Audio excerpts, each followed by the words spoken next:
Good evening, everybody. Hope everybody is doing well. This is the Wild Card Weekend Picks and Prediction and Preview Show. I'm going to go through all of the 6 games, talk about each one, give an update on all of the matchups, discuss everything that's going on, and try to get you to the best decision possible when it comes to betting on the games this weekend. It's an impromptu Wednesday evening live stream, 7:15 p.m. Pacific time. Hope everybody's doing well and you're having a great Wednesday. If you're listening to this on the podcast feed, hope your Thursday is off to a fantastic start. Or if you're getting to this late on Wednesday, hope your Wednesday evening is going very well too. As we go through, as always, get your questions in the live chat. I'll be happy to answer them.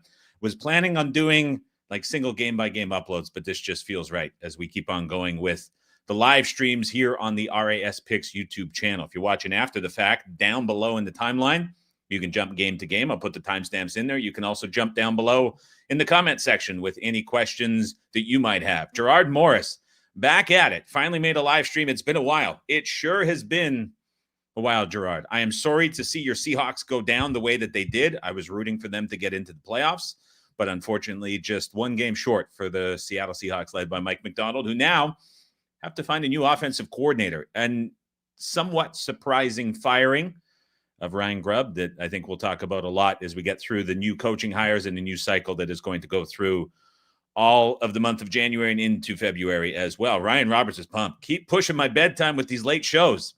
I'm trying. I was honestly going to do this an hour earlier, but got backed up with some stuff on the stove as well. So we're all right. Michael Berkowitz, what a pleasant surprise. Good evening. CBV absolutely crushing. So there is a pretty high stakes stance here on that Oklahoma total that we are getting into. But I mean, I've been saying it for the last couple of shows.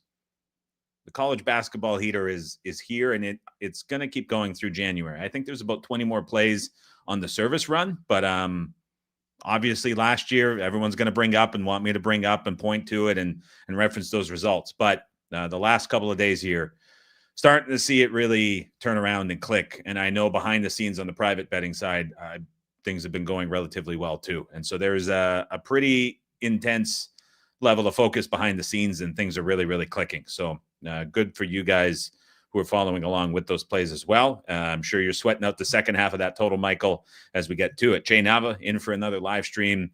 Gerard saying he cashed the season win total. That was great too. Seattle, Minnesota, no doubters. Some got Carolina at 4.5 on the last second in overtime there. So hopefully everyone did make out well with those win totals that were given out preseason. All right. Put questions in the chat as we go. I've got a lot of thoughts that are just kind of like free flowing on these games, and I'm going to keep it pretty light. The last few podcasts in the playoffs, like they always are every year, a little bit lighter. And so this will be pretty light as well. I might circle back to some games as things come up, but I have a lot of things from the week that have kind of been accumulated, and I'm just going to pick and push them together. And as we go, just keep me on track with everything that's going on. So we'll start off on Saturday with game number 1. LA Chargers -3 with a total of 42.5 on the road at the Houston Texans. Before we get into the game, anybody who's in the LA area affected by the fires and the evacuations and everything that is going on with that tragic situation, I hope everything is going as well as it possibly can during this time.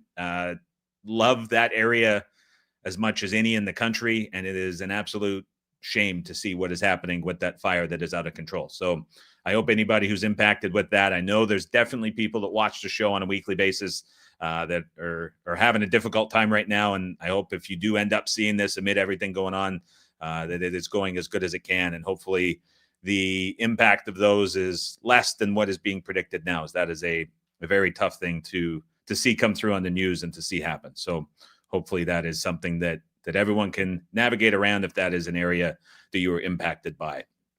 I bring that up not only to acknowledge it, but also kind of reference here as we talk about a few intangibles on this game specifically. I think that's something that certainly could impact the Chargers a little bit. It doesn't seem like through searches in media that a lot of players are directly impacted themselves by it. But what we have seen is obviously the practice schedule disrupted for the LA Chargers, having to move around and go in different spots, delayed times, rhythm for the entire week is thrown off. I would have to only assume that some of these players have family members and friends who are impacted by it. It's hard to imagine that this is just a regular week for the Chargers.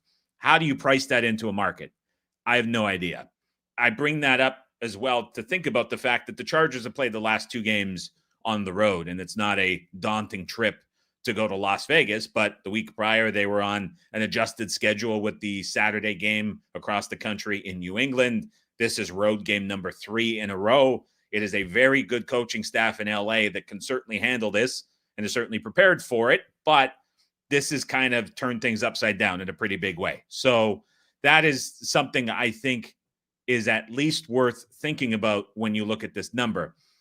It's worth thinking about because, as we talked about on the Sunday live stream, getting to 3 on the Chargers is a big adjustment, to put it lightly, relative to where we would have been at any point during the regular season.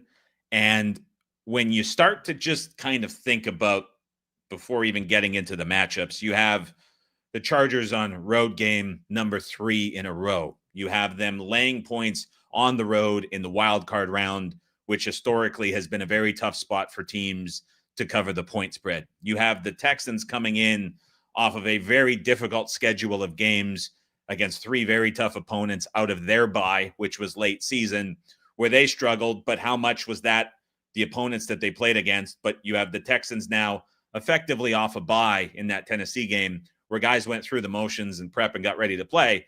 But the majority of starters were out of the game very early, and now they come in to this home playoff game in a much different perspective and a much different rest state, if you will, relative to the LA Chargers. When I look at this number at 3, and you just put some of those intangibles on the side, like, I have a hard time buying anybody with significant influence coming in and laying 3 with the Chargers between now and kickoff. We've seen a big battle between 2.5 and 3 all week. I think it's a tough spot and a reach to get to somebody wanting to go out and lay to 3 that would have enough influence to push this up beyond 3. I think if we see a stance taken in the market between now and kickoff, it's more than likely going to be on the Houston Texans at +3, and we're going to see this get to 2.5 across the board. That's my take and my kind of stance on what we see here from this number. Another kind of intangible that I think is being discussed for the wrong reasons is CJ Stroud against the Harbaugh brothers. I did a video and like a short on it earlier in the week. Yeah, he's 0-5, and somebody brought it up in the Sunday live stream chat as well. I thought it was an interesting point. Messaged Eddie Walls, who's, of course, as everybody knows, one of the best college football bettors, works for the team at Red Angle Sports along with myself. And he's like, it's just noise. I mean, Michigan struggles to beat Ohio State recently.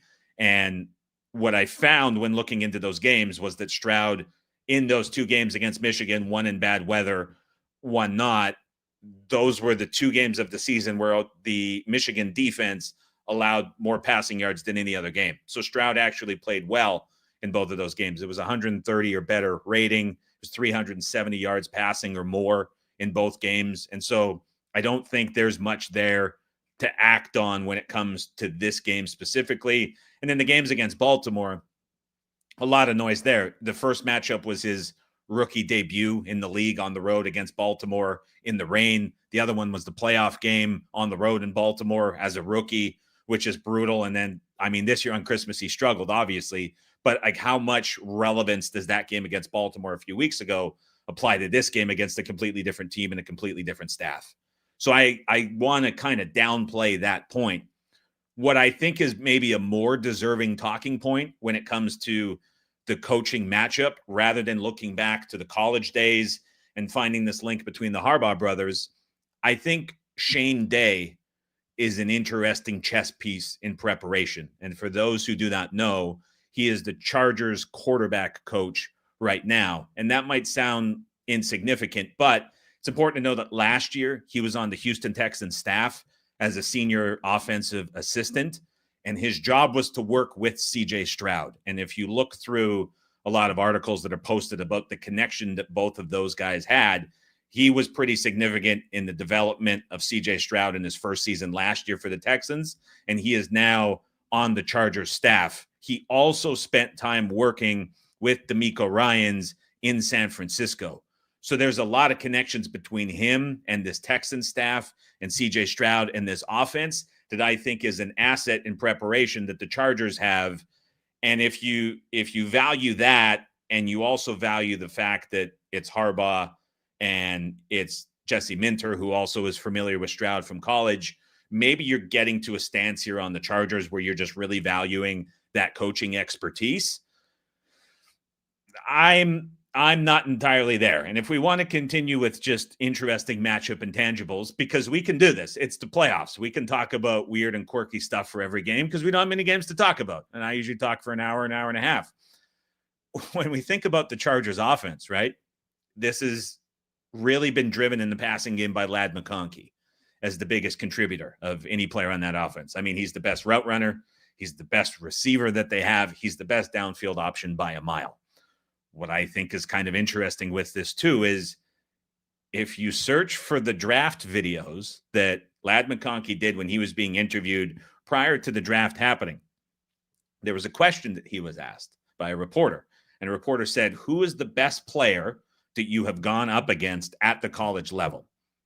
And his answer to that question was Kamari Lassiter, who played with him on the Georgia Bulldogs. That's relevant and important because Ladd McConkey in this game is going to be lining up opposite of Kamari Lassiter, who's the nickel corner for the Houston Texans and has had a season from a PFF grade standpoint that's top 50 out of 225 qualifying cornerbacks. So there's a lot of like intertwined familiarity and kind of really specific matchups here where you're probably valuing the Chargers coaching staff. You have this weird kind of on-field matchup, and you're starting to look at it, and all of a sudden Josh Palmer not practicing with an injury. Quentin Johnson not yet practicing this week with an injury and an illness. So like there's a lot going on in this matchup just from like the intangible side that I think is really hard to price in and really hard to kind of get to a number that you can be comfortable saying like, this is all worth this much and I'm using it to bet one way or the other. But as I kind of just think about all of it, I think it's hard to hear all that and to see all that and to get really comfortable laying an inflated price that we're clearly seeing here with the Chargers. Now, on Sunday, I said I think the biggest unit on the field that isn't Justin Herbert or CJ Stroud is the obvious answers at quarterback, but the biggest unit on the field that can have an impact on this game, in my opinion, is going to be the cornerbacks for the Houston Texans. Because if we have either Palmer or Johnston playing at less than 100%, and you have a pretty good matchup on McConkey, who's still going to get open and still find space, but you have all this familiarity, I think Stingley and Lassiter in this Texans secondary matches up relatively well with these Chargers wide receivers in a very similar way that they matched up very well with the Miami Dolphins wide receivers a couple weeks ago. And I think that's a pretty big positive for the Texans defense at home in this matchup, specifically that could kind of slow down what the Chargers want to do. Now, the Chargers defensively, they really invite the run. And so we're going to have to see Houston switch to a little bit more early down running, rely on Joe Mixon a lot, who I think has a potential to have a big game. I don't know if he's going to find much explosive space on the ground. When I look at the prop market, his longest rush has been bet under. We're seeing CJ Stroud's longest rush bet under. All of the way that the prop market is being bet, in my opinion, is kind of saying like the Chargers are going to invite that run. They're not overly concerned with the pass catching options for the Texans past Nico Collins, who's been very good against zone, but the Chargers not having to worry about extra guys with the injuries to Dell and obviously no longer having Diggs and a very good matchup against the tight ends that the Texans have. I think it's going to be pretty constricted on what the Texans might be able to find from an explosive play standpoint. And I think we're going to see Houston try to run the football and keep it on the ground, which is a similar strategy that I could see the Chargers employing. But that Houston defense against the run has been sneaky good down the stretch with everybody healthy on that defensive line. And so I say all of that to get to a point where at 3, I could only look at playing the Houston Texans, but the reason that I have done nothing on it and the reason we have not released anything on this game is, as we were talking through this on Sunday and Monday, it is a complete split down the middle internally. There is somebody in our group that was really trying to advocate for the Chargers, which I would have definitely agreed with. And And he certainly would have allowed things to push over the line if this number was not what it was, being as inflated as it was. But then there's another very influential voice that is very much advocating for the Texans. And the simple logic was the Texans closed 3.5-point dogs on the road at Kansas City a couple weeks ago. And now they're 3-point dogs at home to the Chargers. How in the world are you getting to that number? And that kind of reflects the inflation. While as the other stance here on the Chargers was better coach, better quarterback, more well-prepared team, and a Houston Texans team that the Chargers went out of their way to play extra guys and to push harder. And Harbaugh made a point of it last week to talk about how important it was for him to get this seeding matchup to play the Texans. You have to think that they're pretty thrilled about this matchup that they have so much familiarity with and not having to go to Baltimore. To me, the way they approached last week kind of says they think they have a pretty good advantage, and we just see Harbaugh continue to win. And that's what's caused the big split for us internally.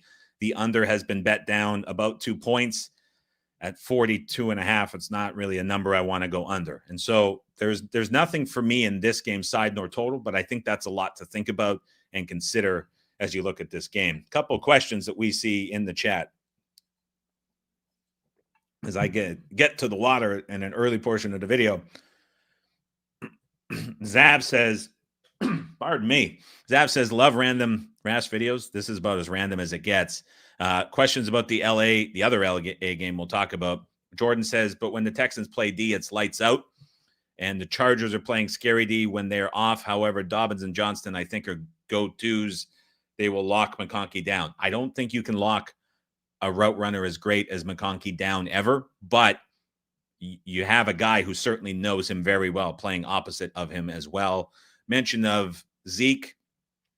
Eaton says, any chance J.K. Dobbins can steal comeback player of the year? That's a good question. I don't know. I don't know if I buy into that either. He missed a few games as well in there that might make it tough relative to how Burrow looks for that award. And then now you have the voting controversy with Darnold and is he not going to get votes? I would be surprised if those go to Dobbins personally. And Jim says, this is the one game I will probably skip, knowing the winner will lose the following week anyway. That's a little bit of a reach, Jim, on next week, but we'll have to wait and see how the seeds above shake down for sure. Next game up, Pittsburgh on the road at the Baltimore Ravens. Now, there's 10 at Bet Online. There's 10 at Chris. There's 10 at Buckeye. I have 9.5 in the graphic. I see 10 at Jazz as well. Total in this game is 43.5. The under has been bet down about a field goal from the opener of 46. Some of those 43.5s shaded towards the under as well. I don't have as much of a kind of intangibles and comprehensive breakdown on this one. I think things in this game are pretty straightforward. We've seen this matchup twice already this season. And in talking with other bettors this week, I think what's interesting is everyone that I've spoken with has felt differently about the first two games that were played this season. The matchup-wise, to me, is pretty straightforward for the Steelers and what we can expect from them. They have blitzed Lamar Jackson 60% of dropbacks in the first two games that they have played. In one game, it was very successful. In game two, not as successful, but there was a little bit of intricacies to that as well. The defensive line in the second game, even with Patrick Queen blitzing as much as he did, really let down the Steelers defense. And some podcasts that I was listening to and some Steelers experts that I was listening to as well believed that the absence of Larry Ogunjobi in that second game was quite significant to the back end of the Steelers defense and how they were unable to hold up in coverage. I think there's an additional kind of bonus point here for remembering the fact that Joey Porter Jr., the best corner on the Steelers roster, was lost on the second drive of the second game. And so the Ravens effectively faced a Steelers team that was down a key D lineman and their best corner in that second matchup, with the Steelers still trying to do the same approach on defense that they did the first week. And that allowed Baltimore to perhaps look a little bit better than they probably should have been at 6.1 yards per play, which was a big advantage in differential. both of those guys are going to be back on the field in this game. And perhaps the Steelers defense could look a little bit closer to what they did in the first meeting rather than what they looked like in the second meeting. And so I think that's a very valid thought process. I believe that we see Mike Tomlin continue to blitz at a very high rate, and that's kind of become the gamble against Lamar that teams have been willing to take, and doing it for a third time, I think, is probably the approach that the Steelers take, especially considering that Zay Flowers is very unlikely to play in this game. And so if you take away that receiving threat downfield, that kind of tightens things in for the Ravens, who are going to have to rely on Andrews and likely a lot more than they normally would have in those situations, with obviously Zay Flowers being on the field. So putting that all together, we get to a point here where there's a couple of 10s on the board right now, and you're kind of thinking about this. So last game was a number that closed effectively 7 for a game that was played in Baltimore. And you think about the differential and how from a yards per play it was dominant for Baltimore. But I just mentioned 2 key pieces missing on the defense. You had the Russell Wilson fumble inside the 5-yard line. How much does that skew that result? Now, in the first meeting, Pittsburgh won the game. They didn't score a touchdown, and the Ravens were the ones making all of the mistakes.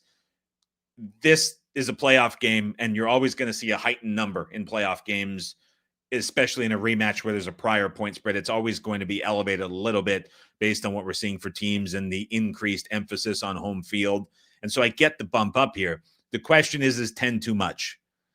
And I have a bit of a tough time getting there, because the Steelers offense, to me, the last couple of weeks down the stretch looks very close to dead. And there's not a lot of optimism that I take away from them being able to consistently hit these big plays. We know for Russell Wilson and the Steelers, it's a layup or it's a 3-pointer. And this offense, when those 3-pointers aren't connecting downfield, it worries me a ton about how much offense can we get. The last few weeks down the stretch against good quality opponents, this offense has been dead. And I know Pickens was gone for a couple of those games, but what worries me is since Pickens has come back, not only are the deep passes not connecting at the level that they were when the Steelers team went on a run and was really hot, but it's like the route combinations were off. The connection between the two, think about late against Cincinnati. I mean, that was a ball that was 6-7 yards off. And you're now hearing stuff about Pickens and what he's doing internally, which gives me a little bit of worries too.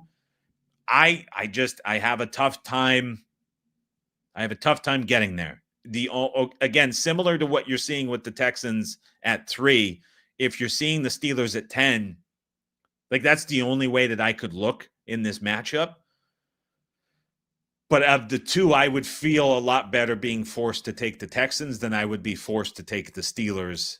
But that's the only way that I could look in this game. Not much conviction at all, side or total, in either of these Saturday games, but I would have to look at the dogs in both of them. William Craig says, thanks for doing this, Adam. Continuing this format is great. I'm glad you're enjoying it. I'll try. I think this is the way to go the rest of the season. I got excited about the individual videos and the individual pods, and you get search traffic from it, but I miss the interaction of doing it with you guys. And so it's fun to have the comments going along and people hanging out as we're going through this as well. So that's great to me. Scott says, what is the biggest key to the Steelers winning this game? The effectiveness of the blitz that they will inevitably bring at a high rate against Lamar and this offense. They have to time those up well. They have to be able to limit the scrambling opportunities. And then from the D-line, just do enough. You're not going to stop Henry. You're not going to shut Henry down, but you have to prevent those explosive runs on the ground. And I think what we might see is, if that's the case and you get the boost from Ogunjobi and you get the D-line holding up and you have Patrick Queen blitzing 7-8 times a game on his own on some of those delays, and that's just enough, like we saw in week 1, to just trip up the offense a little bit, that gives the gambles that the Steelers take on offense a chance to hit and make this game a little bit messy. That's how I would look at the key for the Pittsburgh Steelers in this game as well. I think the easy answer, Scott, would be to say that Russ hits on some of these deep throws and these deep passes. there's just a lot of variance in that. And that's like pretty obvious. And Jordan says Pickens catching the ball. Like, yeah, if Russell Wilson is connecting on the moon balls that he's throwing 40 yards downfield and he's on the same page with Pickens, they're going to connect on plays and they're going to score, and that's going to keep them competitive. But I think the bigger story is defensively. If it can look a lot more like game one because guys are back, that's going to give the Steelers a chance to mess this game up and keep it close. David Rosansky's tapping out, a little past my bedtime, but good to listen live. This will be up here on the channel. It'll be on the podcast as well, so you can enjoy it tomorrow, David, as well. Thanks for stopping by. David Snyder says, just catching here. Would I take the Chargers -2.5, -15, since you seem to teeter on -3? I would not do that, David, personally. Again, if you're putting me on the spot, low conviction, I would take the dog in that game, and 2.5 -15 would not be enough to sway my opinion on that. Okay, we got some conviction here. Denver on the road at Buffalo. The point spread is 8.5. The total is 46.5. I see there's two ways that you can play this, and I will walk through this. It is the playoffs. We get some freedom to kind of maneuver around as we get into things and explain a few things and dive into it. So I'm going to give you the choice, if you choose to tail this, whichever direction you want to go. So you can go full game over 46.5, or you can go Buffalo Bills team total over 27.5. I see it at Bet Online. I see it at Pinnacle. I see it at a few other books as well. And the reason I'm saying you can go either or is because it comes down to how much you believe in a rookie quarterback performing relatively well when he is going on the road in the wild card round in the playoffs, which historically has not been a great spot for rookie quarterbacks to go into and have a lot of success. Now, I'll start by talking about the Buffalo Bills offense and why I think this matters. And if you want to look at the team total at 27.5, that could be an avenue that you look at. The Denver Broncos specifically have a pretty consistent coverage scheme on defense. They are number 3 on the season in total snaps counted in man coverage. They play the 8th highest rate of cover 1, and they're a top 5 team in terms of man coverage usage overall. Josh Allen against man coverage is just a nightmare to face. And I do not believe that the Denver Broncos are going to come into this road playoff game and completely flip on what they do defensively. And this is not 100% of snaps, but it is a large majority of what they want to do and how they play coverage. When Josh Allen faces man coverage, his scramble rate goes from 5.5% against zone to 10% against man coverage. He sees the backs turned. He's taking off. He's getting outside of the pocket. Something else that the Denver Broncos do, which could be very detrimental in this game, but has also been a big reason why they've had so much success over the course of the season. They're very good at being aggressive up front and bringing pressure. They're number 1 in total pressures counted over the season. They're number 1 in total sacks. They're number 2 in blitz rate overall. So they've been a very aggressive defense up front that is willing to take gambles, and those gambles have really paid off. However, when I think about the Buffalo Bills and the offensive line, I mean, it's been as good as it gets. It allows the fewest pressures and the fewest sacks of any O-line through the regular season. So you have strength of the Broncos defense against strength of the Bills offense. And then you have a quarterback in Josh Allen who's between pressures converted to sacks, running at the lowest percentage of any quarterback through the regular season. His sack avoidance obviously is at an elite level. And so I look at this Bills offense as being able to really neutralize everything that the Broncos defense has been doing so well. And then there's one kind of like critical matchup here that sets up really, really well for the Buffalo Bills. And that is when you watch this Denver Broncos defense play, the big area of vulnerability is picking on linebackers in coverage. We know nobody wants to throw at Pat Surtain. Nobody's going out there. He's going to shadow probably Cooper. Maybe he mixes up with Shakir a little bit, but whoever's on him is going to be locked down. Riley Moss has been banged up, but he was picked on in the Bengals game. But the defensive backs, or pardon me, the linebackers in the middle of this defense and not out wide like the defensive backs for the Broncos can really be picked on. This season, during the regular season, the Denver Broncos defense is 31st in DVOA when it comes to running back passes against them. And so this is a big, likely Ty Johnson game as a weapon out of the backfield. You're going to see likely Cook involved along with Davis catching backs out of the backfield. This is such a Josh Allen game and such a Josh Allen like style of play setting up where it's the quick dump offs to the running backs. It's the quick passes to Shakir. It's using the pressure of opposing defense against them. And then when he gets outside of the pocket, those guys' backs are going to be turned, and it's going to be him using his legs as he always does in these high leverage games. And so to me, I'm looking at this.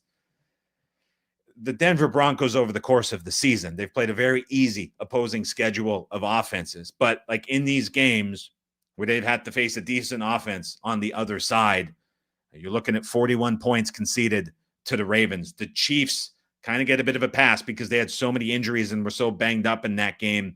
Jameis Winston, who I wouldn't classify as like an elite offensive by any means, but it was a quarterback willing to fire it downfield. They go for 32 points. The Chargers a couple weeks ago, 34 points in the comeback effort. The Bengals, 30 points 2 weeks ago. I mean, they've really feasted on some bad quarterbacks and some bad offenses, and they've had to step up, and it's trouble. And now you're facing Josh Allen on the road in the playoffs in good weather outdoors. This is a spot where I think we see the Bills offense really work. And I mentioned the outdoors part. Obviously, Denver plays outdoors too, but just there was so much weather and forecast issues last week at this time, and a lot of those have gone away. And so I bring that up to say, like, hey, there's not going to be any adverse conditions like there was potentially expected to be last week at this time with the Arctic vortex rolling across the country. So really good matchup for the Buffalo Bills. And if you're looking at the Ty Johnson props and you're thinking about it, specifically speaking, when Josh Allen drops back against man coverage and targets running backs this season, 15 of 18 for 4 touchdowns and a 78% passing success rate. So it's very likely we see Ty Johnson involved a little bit in this game. I'll be curious to see prop-wise what kind of numbers we see for him. Now, that's kind of the Bills team total angle, if you want to go that way. And the reason I would say if you want to go that way, do it, is because you think that Bo Nix, as a rookie quarterback going on the road, is going to struggle, which would, at this total, obviously he has to make up a good chunk of that. That could be detrimental. So you can isolate that, not worry about it, and just say this is going to be a game where the Bills offense clicks. If you want to go full game here, the stance that I would kind of provide to round this out when we're talking about the full game total specifically is I believe that the Bills' rush defense is very overrated. They are top 5 in DVOA. They're top 5 in EPA per rush allowed. Their rush metrics overall look really good. The problem with that, and why I think that ranking is really noisy, is because a lot of their success has come in games where the offense has built a big lead, and the Bills are able to allocate extra bodies up front against the run. When the Bills cannot do that, this is a run defense to visually on the games on the screen, you can see really being pushed around up front. The path for the Denver Broncos in this game is to get the run game going early behind a very good run blocking O-line up front and open up play action, because it's going to put the Bills in a bind if they're sitting in nickel defense. Are they going to bring extra guys down low to commit against the run? And if they do, that's going to open up a lot of opportunities in play action for the Denver Broncos. It's for the Bills without a lead early in this game. It's a bit of a damned if you do, damned if you don't scenario, where I think the Broncos are going to be able to stay relatively balanced on offense if the game is close and have a lot of success. And this is trouble down the road if we see the Bills win against a team like Baltimore. If they happen to be matched up, like that's brutal for them if that becomes the matchup down the stretch to have to face. I think that's going to be a big issue for this Bills defense, but we're just not necessarily seeing it. So for the Broncos too, if you think about this pass rush for the Bills, which has been great, we have a comment from Paul Enzo. Good to see you back for another live stream talking about a Von Miller revenge game. Like the pass rush for the Bills, very aggressive up front. Bo Nix and his legs could be a factor in this one too. especially if they're willing to mix in some designed runs. I mean, we could see the Broncos between play actions, some designed runs, get that physical offensive line up front, really winning a lot of battles. It takes a advantage of the Bills' free-flowing, aggressive nature up front. If they have to kind of dictate more bodies up front to stop the run, then there's going to be a lot of potential for explosive plays on the back end from Knicks, like we saw in the catch-up spot against the Cincinnati Bengals. So that's how I would look at the full game too. I think this game has been bet under, perhaps because there was some expected weather, perhaps because you're looking at the rookie QB angle. And again, if you want to swerve away from that and you don't want to take on that rookie QB liability potential in this game, you could go Bills team total over. But to me, this is a game that is going to be higher scoring than expected, and the Bills, I believe, are going to score more than expected as well. 72 Guitar Guy says, listening from just south of you on Whidbey Island, Washington. You're a part of my daily routine. Thank you, Adam, from Marcus C. I have to look that up. We had a wild call from somebody in a rural part of Ontario on the last live stream. So that is very close to where I am. It looks like just kind of southeast of Bellingham, or southwest, pardon me, of Bellingham and west of Mount Vernon as well. So that's awesome. That's good casino country between Angel of the Winds, between Silver Reef as well. You've got Betfred, you've got some DK out there as well. So good casino country as well. Cheap jerky prices, like just wildly cheap beef jerky. I always load up on the way back coming through. So that's good. Great snacks as well. Out at that Silver Reef gas station, they have I've never seen anything like. They have drive-through tobacco. Not for me, not a smoker, but it's always a big line. But man, the snacks in that store are just awesome. So you're living in a great part of the country, that's for sure. I appreciate you tuning in, Marcus. Glad to see you here. If you are enjoying the live stream so far, there is a subscribe button down below. If you found anything that I have said so far useful, please consider supporting the channel by hitting the subscribe button. It is free. It is about a 75% non-subscriber viewership here on the channel. So a lot of you are watching. Even if you think you're subscribed, if you don't mind taking a second, just double check that you actually have the subscribe button hit. You don't have to do much. Just make sure that you've hit it. If you haven't, I would appreciate it if you hit the subscribe button. If you are subscribed, there's a thumbs up button as well that helps the videos and bumps them up in search. Rake Filer says, don't forget, leave the thumbs up. So if you're taking a second right now, if you've got the phone on the bedside table, if you're on the East Coast and you're in bed, just pick it up for a second, scroll down. If you're watching on the couch or on the TV or something, you got options for that as well. Green Bay on the road at the Philadelphia Eagles. Eagles 4.5, a total of 45.5. This is one game that hasn't changed a lot from Sunday night for me. I thought we had a really good breakdown on Sunday night of what we're going to expect in this game. And I'm going to go through everything again because there's a lot of folks who are not, who maybe missed that or just tuning in for the first time. But just for those of you who have watched this and have watched on Sunday night, not a lot of changes in this. So first things first, Jalen Hurts, limited in practice, is on pace to clear the concussion protocol and play on Sunday. I think that's settled. I think we can be confident there. The question on the other side becomes, what are we getting from Jordan Love? Now, I want to send a DM to Coach Speak Index and ask him. And I would love to do like a little, for those of you who remember FaceTime football from 5-6 years ago, I would love to get his thoughts on this. I don't have the exact breakdown, like word for word.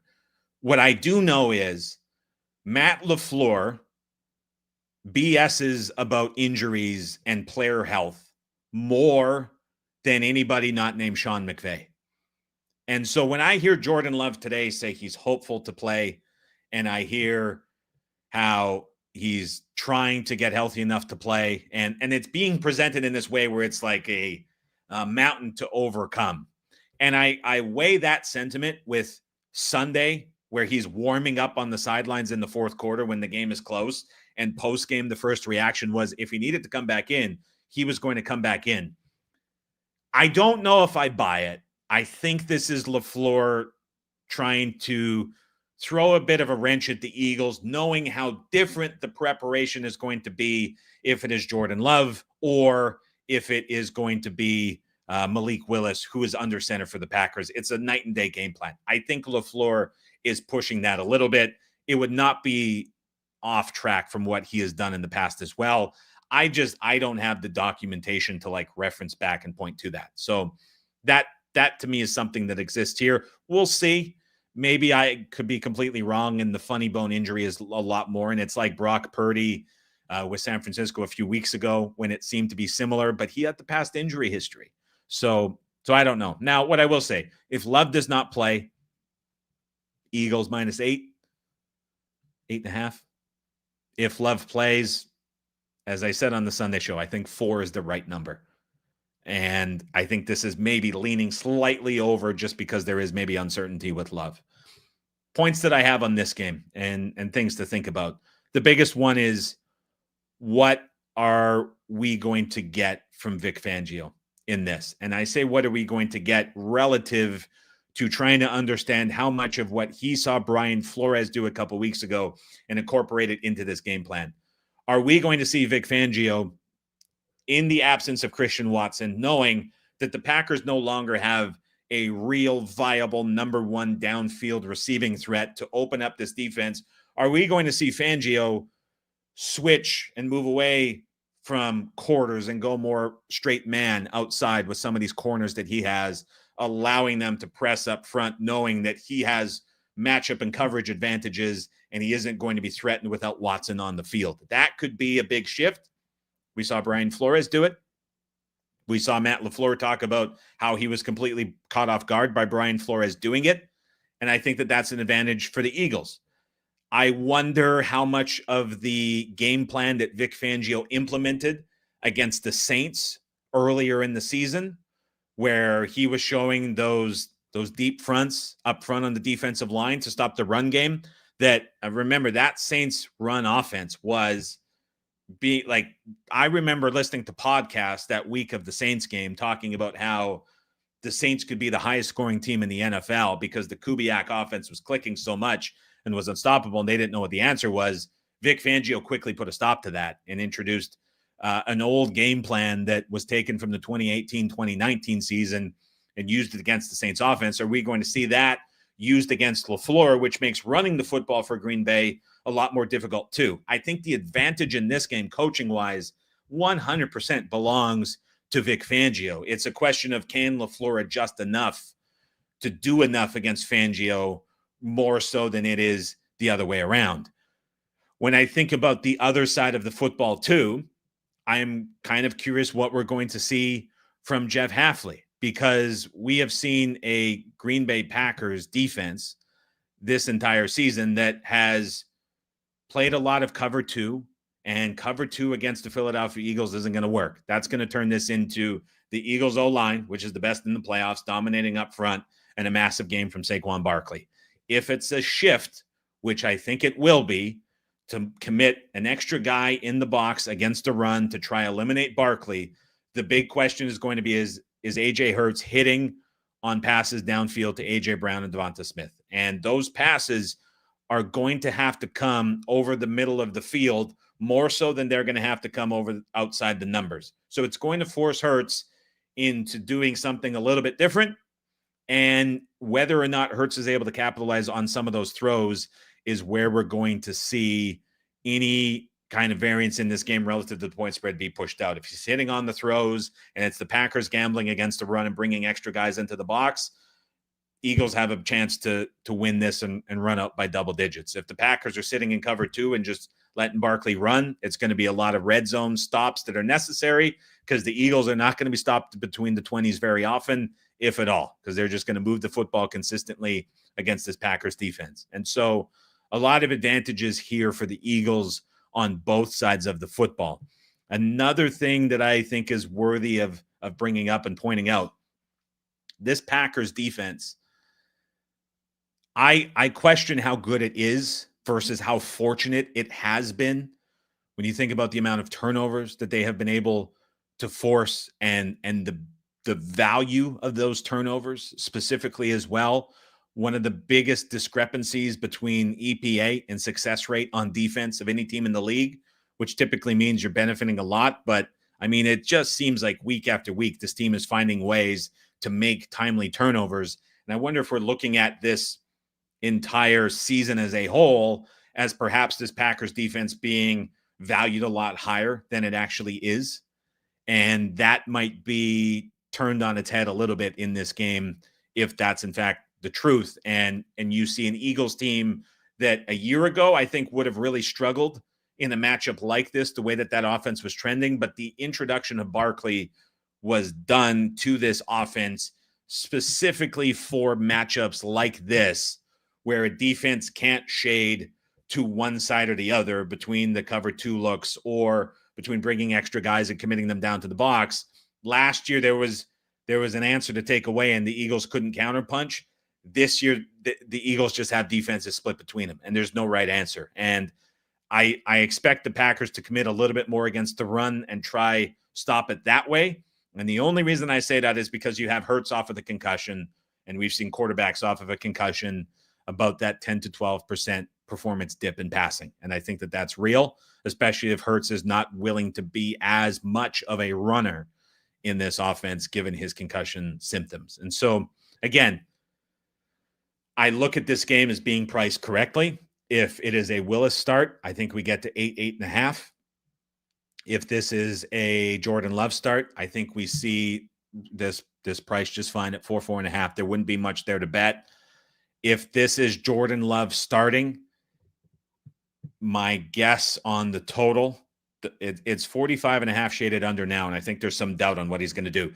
My guess on the total is we might see a little bit of over money between now and kickoff, but that is a pretty light guess on that one. Sunday Night Football. I think this is an awesome game. Washington on the road at Tampa Bay. Buccaneers a 3-point favorite with a total of 50.5 in this game. There has been a good amount of back and forth on this game betting wise. We saw this game open a lot shorter for Tampa Bay. Circa was 2.5. We saw Chris open up at 2.5 as well. In terms of like the earlier openers, we saw DK slightly lower at 2.5 as well. Bet online was 2.5, about -120. And this like Sunday night, Monday morning was just one way on the Bucks. 2.5s were gone. 3s got taken out. It got to 3.5 really quickly. And then there was a release from a pro on the other side that took out the 3.5s and brought this back to 3. And now you have a divide. The Tampa Bay health in the secondary looks cleared up. We're going to see Winfield back, which is a big boost. Jamel Dean is on track to return as well. That is, you can't overstate the importance of those guys returning to this Bucs secondary. It was grim for Tampa Bay down the stretch, and now they're getting their guys back. There's a real chance that we see this Bucs secondary look a lot better. There is a question of the quality and the caliber of opponent, which I think is what makes this probably the most difficult side of the handicap to me. I can look at this Bucs defense and the amount of space that they have allowed in the last couple of weeks and say, like, that's a problem coming into this game against Washington, because the quality of quarterbacks they have faced down the stretch is incredibly soft. But you also were missing key guys in the secondary. So it kind of offsets in that regard. This is another game, again, where it's really tough to handicap any wild card round game and not think about the rookie quarterback spot. And this is what you're getting from Jaden Daniels in this matchup. And it's hard because the bet at 3.5, I could see making a lot of sense, because when you think about this kind of logically, what does Todd Bowles do anytime Todd Bowles is in a big game? And the answer is blitz and be as aggressive as possible up front. Jaden Daniels this season is quarterback number 2 in the league when throwing against the blitz. And not only is he a willing runner against it, but he's taking deep shots and he's connecting on deep shots down the field. And so I think the kind of like high level angle here is you got to bet the Bucs at home, because it's Todd Bowles and this defense against a rookie quarterback, which is all true. And it's Todd Bowles whose defense excels against rookie quarterbacks, which is true, 11-5 since taking over as head coach of the Buccaneers. And it's a rookie quarterback on the road in the playoffs, a spot where these quarterbacks always struggle, which is true. And that all just kind of lends itself to betting on the Buccaneers. And like, I have a hard time disagreeing with that. But then I also have a hard time buying fully into that because you have Jaden Daniels, who's performed incredibly well when faced with that pressure, when faced with that blitz, and he's been able to produce a lot of big plays against it. So the strength of the Todd Bowles defense is where Jaden Daniels has performed really well this season. And I think that matters.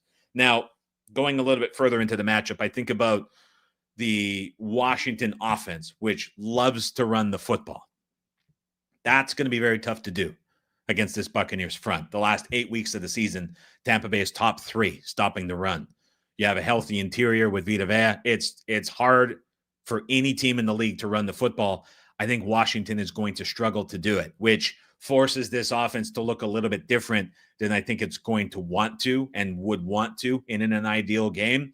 And I don't know if we're going to see Cliff Kingsbury on the road in the playoffs be able to have all the answers to those adjustments when the run game is not working. Another thing I think about too is in this game, it's a wild card playoff game. You know that there's high leverage downs like crazy throughout all of these games. And with a line at 3 and a high scoring game, it's a lot of variance. It's a lot of chances taken.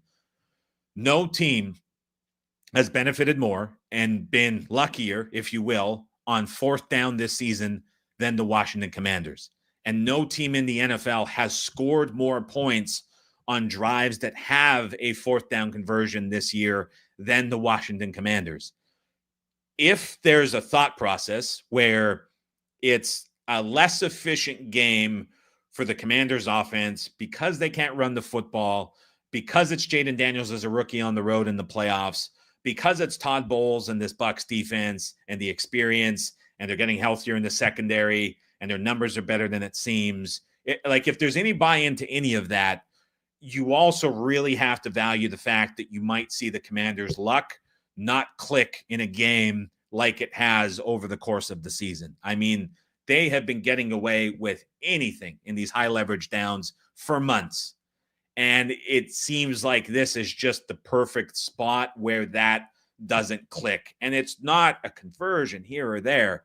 I mean, it is substantial to how often they're getting these conversions and how often they're scoring on drives that have these conversions. And it's just one of those things. You get to the playoffs, it switches, and all of a sudden the offense stalls out and it creates a lot of short fields back the other way, going that way. So that is something that kind of lingers in the back of my mind. If I'm looking at this game and you're putting me on the spot and I've got to take a side in this one, I could only look to the Buccaneers at -3. And maybe it's a look to the money line at -160 if you want to go that way, and maybe you're pairing it with something else. But to me in this game, it would be Bucs or nothing. I don't have much of an opinion on the total. In my mind, it gets very high scoring. But to me here, I would play against that luck on the road, and I would bet into the Bucs at home laying 3. To me, this is a much lesser quality opinion than that Broncos-Bills total, but that's how I would look at it in this game. The one point, I said it was going to be a free-flowing podcast. The one point I missed, you're getting Marshawn Lattimore back for the Commanders defense. His history against Mike Evans is well documented. That's a big boost for the Commanders defense, which very soft, especially so against the run. I would expect it's the Bucs leaning on the run game behind their offensive line and having a lot of success with it. I think that's the path rather than like a big Mayfield game throwing the football. I think we're going to see them really control the ground game and really run a lot. So Bucs at 3 for me in this one. Lots of good questions coming in. Cape Cod Phil, 7-degree wind chill on Cape Cod right now. Arctic blast needs to go back to Canada where it belongs. It's not us. It's Greenland this week. There's the high pressure system is on Greenland, and it's pushing it down your way. You can blame us like 90% of the time. Not this week. Not this week. It's not us. That is a cold temperature out there. Toma 888 says it's 14 degrees. To think Stu Hart lived in a tent in the Canadian Outback. I shouldn't complain. I think about this a lot. And so I'm guessing you're saying 14 degrees Fahrenheit. So I was born and raised in Saskatchewan, Canada. I'm going on a bit of a tangent. I'll keep this short. My great-grandparents moved here because of the famine in the 1930s. and they were sold like a parcel of land in the middle of Saskatchewan. For those of you who don't know where Saskatchewan is, you go to Fargo, North Dakota, and you drive straight up for 8.5 hours without stopping, and you get to where I was born and raised. So, like, I think about a lot. Like, think about temperatures 30 degrees colder than this. It's 1930. You don't speak a lick of English.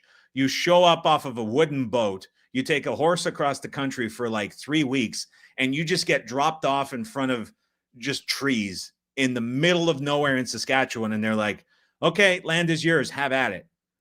Like, never mind Stu Hart living in a tent. Like, how in the hell did anyone who came here in those temperatures, minus 30, minus 40, ever survive? I think it's one of the craziest things ever that actually happened at scale with millions of people doing it. And now it's like I have the truck parked out front and it's just about freezing temperatures and I have to use the auto start because I can't go stand outside. So, yeah, I mean, there's some pretty crazy weather and pretty crazy temperatures at this time of the year. How do Canadians get humidity? Boiling water, have a humidifier? Where I am now, the ocean's next door across the street. So I'm fortunate to be in a part of Canada where that's not an issue. Where I'm moving to in a couple of weeks, yeah, that's an issue. You got humidifiers, you got a bit of everything. Curious to know, need to win, take a trip to the Dominican Republic. Where are you going in the Dominican Republic? That was home for me for 3.5 years. So I'd love to know where you're going and where you're staying in the chat as we go.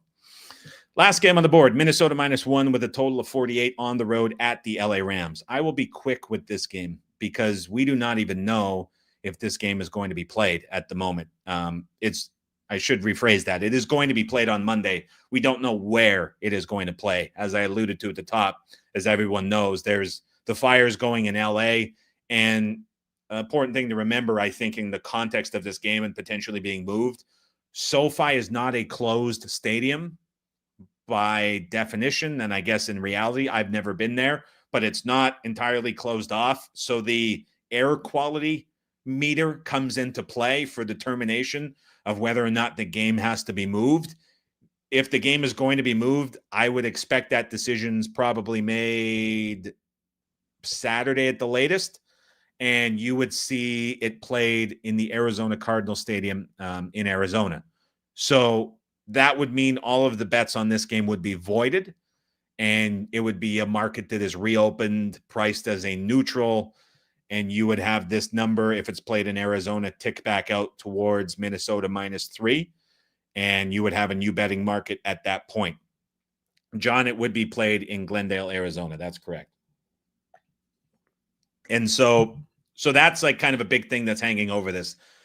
Because this is a day later, the Rams prep has not been disrupted in the same way that the Chargers prep has. That's something that we'll start hearing more about tomorrow.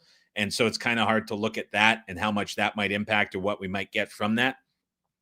When it comes to this game specifically, this is the one I have the least on. It's the game that I have the least opinion on. It's the game that I have the least stance on. When we were doing the live stream Sunday, and this game was not quite open because I started right as Lions-Vikings finished, I said if I had to make a number on this game, I'd go Minnesota -1. And it opened at 2.5, and it quickly got bet to Minnesota -1. I think it's priced exactly right.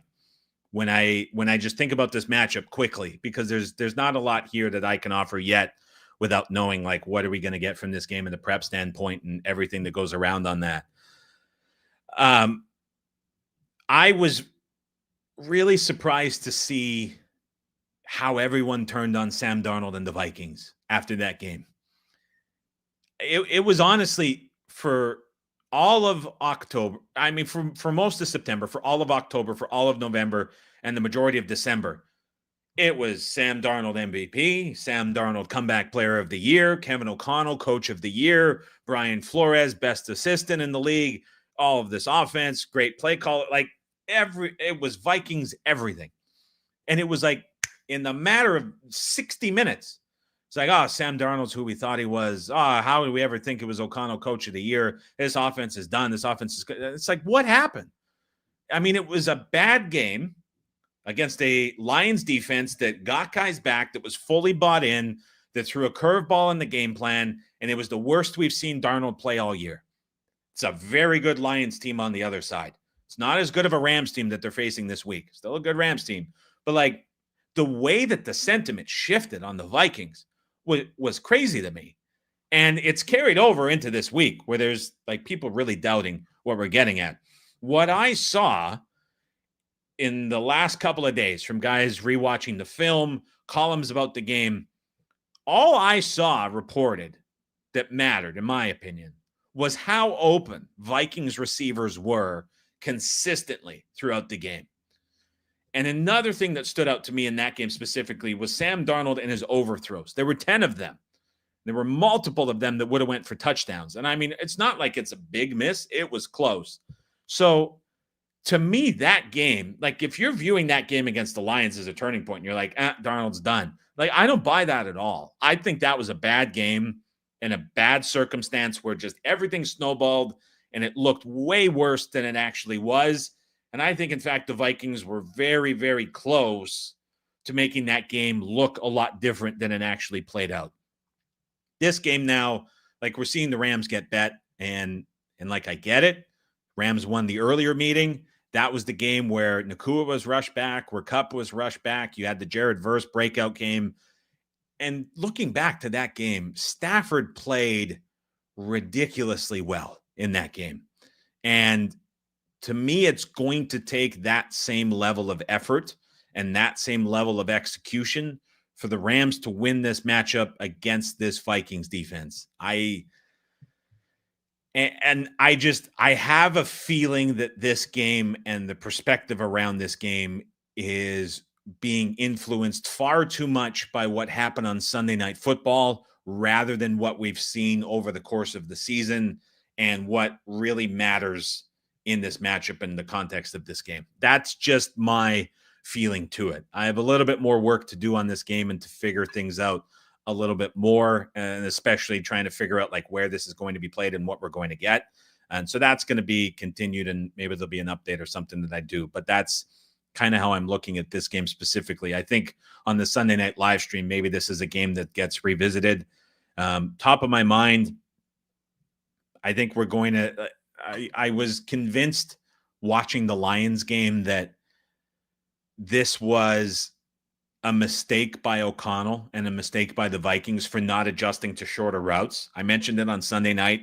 I heard it mentioned during the broadcast. It's like, why are they not running shorter routes? And why are they not like getting involved with other players on short crossers? Like, you're just putting Sam Darnold back there and he's getting teed off on.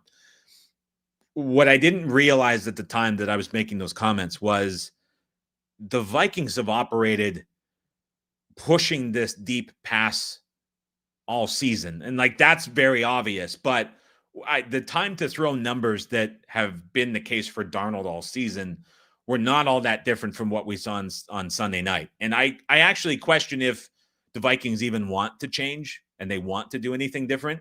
I think they're just kind of content in that.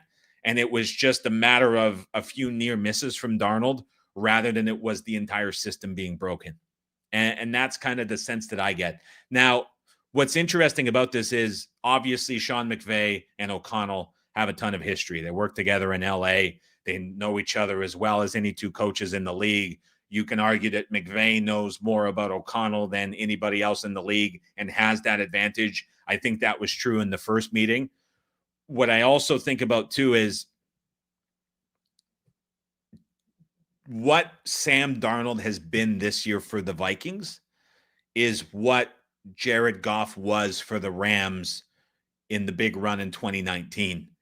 And what becomes kind of interesting about this, when you think about how McVay built an offensive system to kind of insulate Jared Goff from all of the exterior things that he struggles with, and all the play designs are made to make Darnold comfortable and to play to his skill set and to kind of disguise some of his flaws. In the same way, when you think about Goff, and his big issue was the communication at the line of scrimmage, and his big issue was under pressure. And so there was all these plays designs by McVay in this offense that was built around the limitations of Goff that McVay, as a skilled play caller, was able to extract out of that and get the Rams to a Super Bowl. That's exactly what we're seeing O'Connell do with Jared Goff. And it's a lot of the same concepts. And it's a lot of these play action shots to the downfield routes, just like we saw with the Rams in 2019 and how much success they had. It's a very, very similar thing. And I think that might be a disadvantage in this matchup, like we saw it be a disadvantage against the Lions, who have Jared Goff and are familiar with that, just because McVay knows so much about it. And because there's such a level of familiarity. And I wonder how much that's going to play impact into this game too. So this is such a difficult game to bet. And even regardless of venue, like I can't imagine that I'm playing side or total in any circumstance on this game. And I look at this as one that's like, it's the best stay away game. And that's probably fortunate because of how it's listed out. So that's my take on this. Jordan says that intentional grounding call on Goff and the overlooked field goals by KOC killed them. They'll be back. That's kind of it, right? It's like, is there a bounce back or is that actually a change in Minnesota? And I don't know if I necessarily buy that. The sense is that Darnold's propped up confidence as a house of cards. Well, to be fair, Phil, like that's what Goff was for years. And then he goes to Detroit and he gets an even better play caller in Ben Johnson and an elite O-line. It sets up very well for him. But yeah, I mean, that confidence was built over time, but like that was as much McVay as it was Goff during that run for the Rams for sure. Patrick Morse, good to see you, says, been listening to the show since day one. 2017, I think. First time I've ever been home and not working during a live stream. Thank you for doing the due diligence for us. Well, thank you for listening for all of these years as well. Glad to have you on the live stream. Finally, glad to have you watching as well. And I appreciate you dropping the comment in the live chat too. Hopefully next week, if we do this around the same time, we'll have you back for another show as well. But I look back and it's crazy how long the show has been going on for. And that's a testament to you guys showing up all the time as well and listening. So I appreciate it very much. I'm good to have you on the live stream as well. Made it through 6 games as predicted, just over an hour. David Rozansky says, any teasers you would consider? Well, if you can tease, I mean, what number are you getting on the Bills, I guess is the big question, as the big teaser in that one. There's Bills, Rams teased, Joel says in the chat. I'd probably rather go. Yeah, I was going to say I'd probably rather go Houston teased up with the Bills rather than that way. But I can never. I appreciate everybody who does sports media. I find it difficult to do a good segment on NFL teasers because there's not like I can't argue against a basic strategy teaser, including the Rams with the Bills. I can't argue with that. I couldn't argue with a teaser that could potentially get the Ravens if they're at 9.5 down to 2.5 and a 7 with another. I can't argue with any basic strategy teasers that are presented. I mean, if you can get it at the right price that makes it worthwhile, you're making an advantage play. So to answer your question, David, I would agree with all of them if you're able to play them. I have personally not played a teaser this week. I don't think that I will. I think the games that I will have is that Broncos Bills total over 46.5. Again, if you want to go team total at 27.5 on the Bills, that's fine too. Houston at 3, very small, and Tampa at 3, very small. And I don't think I'll play a lot more than that as the week goes on. Prop wise, I wish Mixon was a little lower. He's at 71.5. Again, I don't think it's an explosive game for Mixon. I think the Chargers are going to welcome the run. I don't think there's going to be a lot of big runs. That's probably in range for him to exceed. But I feel, again, I don't have a good prop number on that, but I feel like that is probably pretty fair. And then if you're looking at like mobile QBs in Denver, Buffalo, or Ty Johnson specifically, I think you're finding opportunity there with both of those guys. Changing 5 Hundo says, do you think the Baltimore number comes down when Flowers is ruled out? I don't think the 10s hold is my take on it. Does it come down much more from 9.5? Possibly a little bit of a tick, but I did see, I think it was John Murray was talking about how they're higher there intentionally because of the teasers with Baltimore from the 8.5. So they've put it up higher intentionally because of that. So that's probably something that hangs out above.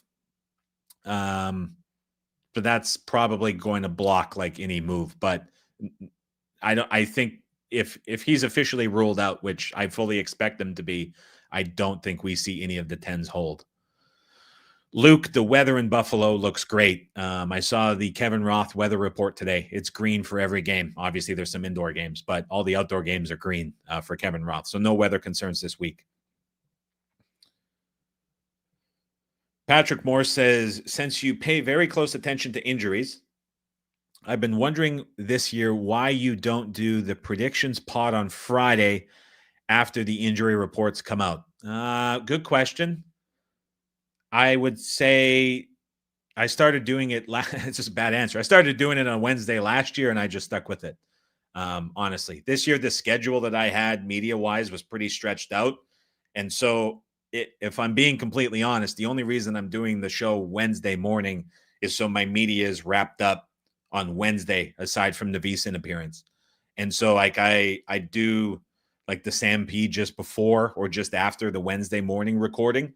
And then I kind of have like a bit of a break on Thursday because Sunday night is working with the group and getting everything out. Monday mornings releases, and then Monday and Tuesday are full work and handicapping days.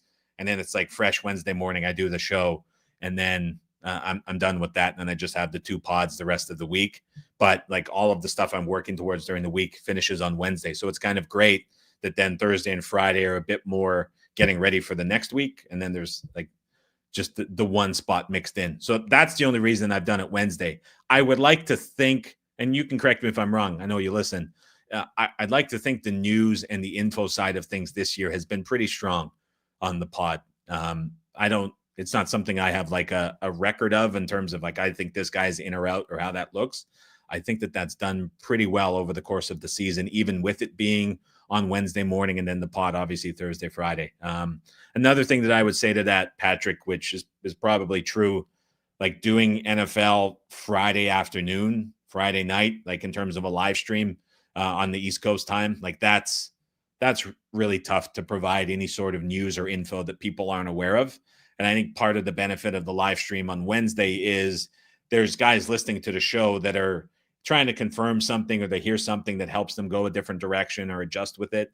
And they use that. And Wednesday is kind of an ideal time for them to do that as things haven't quite moved into place there. So people probably listen to the show and they take info that they use for themselves to make decisions elsewhere. And Wednesday is a good time for that. So it really isn't like a deeply thought out thing for why it is. It's just kind of like timing wise, it works out the best. And that's where viewership has been pretty strong too. So no specific answer, but that's just kind of a few things that go out. Michael's asking if you can get the Ravens below 3 in a teaser. That yes, that might be tough though. And Roger is pumped to hear the pro teaser opinion. So yeah, nobody can ever argue with the basic strategy teaser if you can get the price for it. Any final questions from anybody before we wrap up and close the book on Wildcard Weekend? Again, I'll be live Sunday after Bucks Commanders. I don't think it makes sense to do a Monday night live stream because we're going to get these other games opening. And I feel like it's probably best to do it again Sunday night. And then I'll be able to talk about Minnesota, LA a little bit more. And then if there's something then like next week, Wednesday night or Thursday, when this goes up for the divisional round, I'll be able to have that included too. So I think that's the plan. Be back after Commanders Bucks on Sunday evening, and we'll talk about that as well. Dice, I said if you're, I'll go through the card again. So like very low conviction, Houston +3 would be Texans or nothing. Lower on Steelers +10. I mean, that was more just like, if you're forcing me on the spot, I would look that way.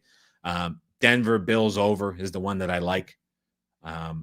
That's top of the week for me. Green Bay, Philly, nothing. I think that's priced right. Minnesota, LA, I think that's priced right. And then I would put the Bucks below Denver, Buffalo, and ahead of the 2 Saturday games. So that would be the way that I look at the board. And then we'll see what we get for Ty Johnson. We'll see if we get some more for Joe Mixon as well, prop-wise. All right, that'll do it for me today. I appreciate it very much for everybody who tuned in. Have a great Wednesday evening, Thursday, weekend. Enjoy all the football, college football included as well. You get bowl games. You get Saturday, Sunday, Monday. It's a football lover's dream week coming ahead. So hope everybody enjoys it. I hope your bets win. Hope you enjoyed the show, and we will chat to you guys all again Sunday evening after Washington, Tampa Bay. And if you want to hit that sub button on the way out, would appreciate it very much. Thanks again, everybody. We'll chat to you on Sunday night.